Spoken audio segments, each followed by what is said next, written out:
Good morning, everybody. My name is Chief Superintendent Sue Clarke. I'm head of the Lancashire Violence Reduction Network. I'm presenting this presentation with my colleague, Superintendent Srivastava. We're going to talk about the journey that we've had within Lancashire to becoming a trauma-informed county.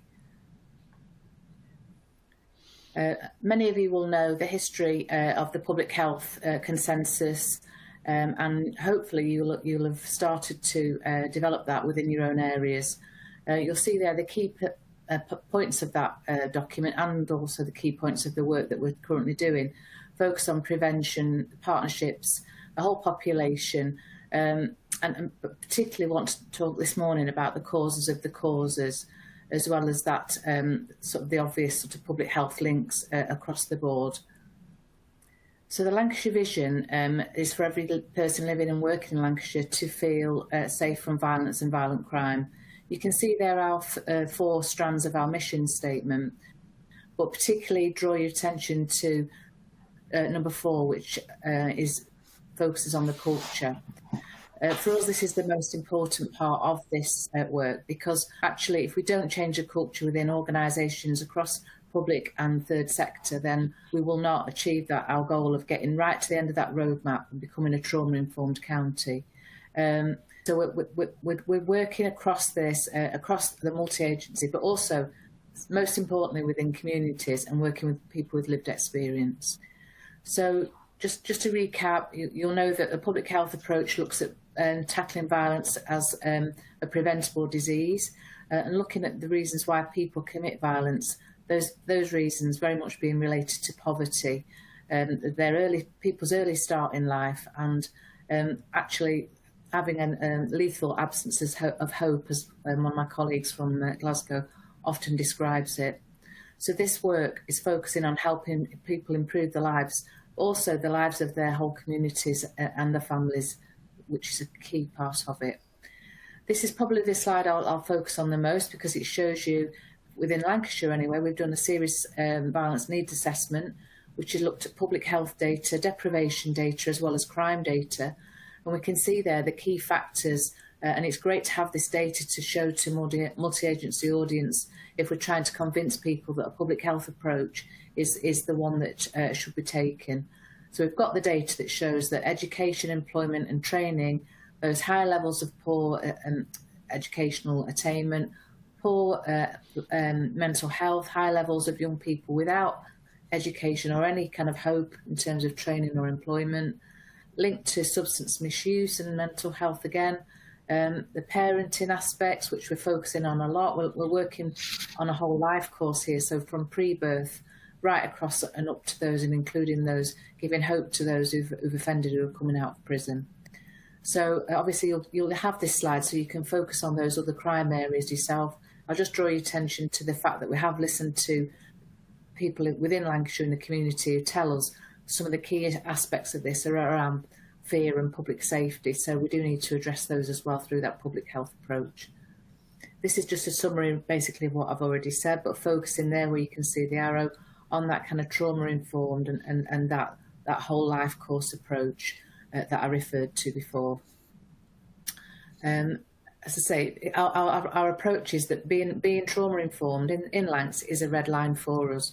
We are not saying that we are there right now, but what we are saying is that everybody, all our agencies and services are now working towards this, and we're working together and seeing the workforce particularly as the key enabler to achieving this. So I'm going to hand over to my colleague now, Justin, to do the rest of the presentation. Good morning, everybody. My name's Justin Srivastava. I'm the lead for workforce development for Trauma-Informed Lancashire. And I just want to talk to you a little bit about our workforce development journey. We are really keen to learn from those with lived experience, and it's a massive part of our work that underpins what we do on a day-to-day basis. But whilst we've got the 8 principles that you can see on the slide there, we also want to understand violence, because only by understanding the causes of violence and taking that public health approach can we then implement multi-agency integrated partnership ways of doing business around primary, secondary and tertiary prevention. So moving on, our journey has been quite a long one. Back in 2012, we worked very closely with Mark Bellis and the public health team back in Blackburn, Lancashire. And they were looking at one of the first UK-based ACEs studies and looking at what happened in America and then whether or not the same findings were found over here in England. But it was done in Lancashire in Blackburn. That then led to quite a significant ACEs movement. There was a multi-agency partnership movement and a community movement between 2012 and 2018.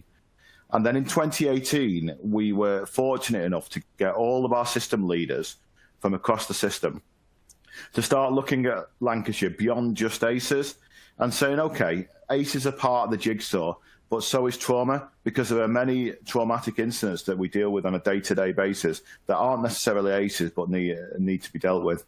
And the final part of the slide there you can see, and it touches on what Sue mentioned earlier around the needs assessment, is that we were really keen to use our needs assessment to understand what our risk factors are across the whole of Lancashire, and that then allows us to develop our workforce development strategy that I'm going to come on to next.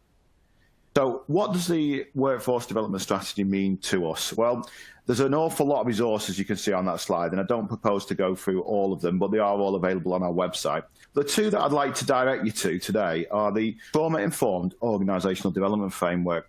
And this was a request from our leaders across Lancashire saying, we understand the why. We understand why trauma-informed approaches are really important, but can you help us a little bit with the what and the how? So we put together an evidence-based self-assessment tool that allowed leaders to self-assess their teams or their areas around how trauma informed their team's practices. The second point I'd like to mention to you on that slide is the outcomes framework.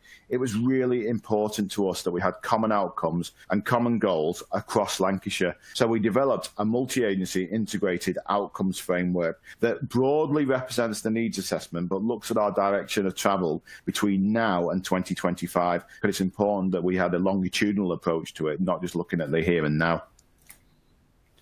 So what does that actually mean in practice? Well, again, we've got an awful lot of day-to-day trauma-informed resources and practices that you can see on the screen there.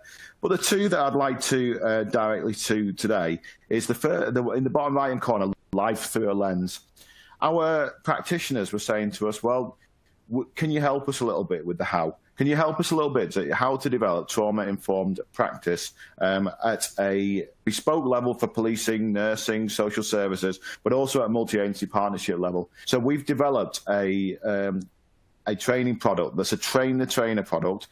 It's multi-agency, and we've made bespoke ones as well. And then we've also had them academically evaluated by a local university. One of the key things that came from that academic evaluation was that 90% of practitioners felt that their practice had changed as a result of that trauma-informed product. I also want to direct you towards Mia's story, which is in the top right-hand corner there. That is a true story from a young girl in a primary school who works with one of our head teachers. And she was talking about what her life has been like since her father was put in prison. We've used that as that resource in our local schools, but we're also using it in our custody suites, in a custody suite setting, and we're looking at using it in our prisons and probation in order to ensure the trauma-informed journey is explained through the eyes of a child as well as through the eyes of professionals. And later on today, you're also going to hear from colleagues in the NHS, talking about our blueprint work and how we're working closely with the health system. So what are we trying to achieve? Well, we've got a roadmap there that you can see. So phase 1, trauma aware, phase 2, trauma sensitive, phase 3, trauma responsive, and phase 4, trauma informed. It's a long journey, and different agencies that we work with are at different parts of that journey. But you know what? That's okay, because that's part of our strategy, because it is a long-term strategy for us. Thanks, Justin. So you can see there our contact details on the screen. We are on Twitter, and you can see there details of the website and addresses, etc. So please contact either of us anytime, and hopefully we'll catch you all in the Q&A. Thanks very much.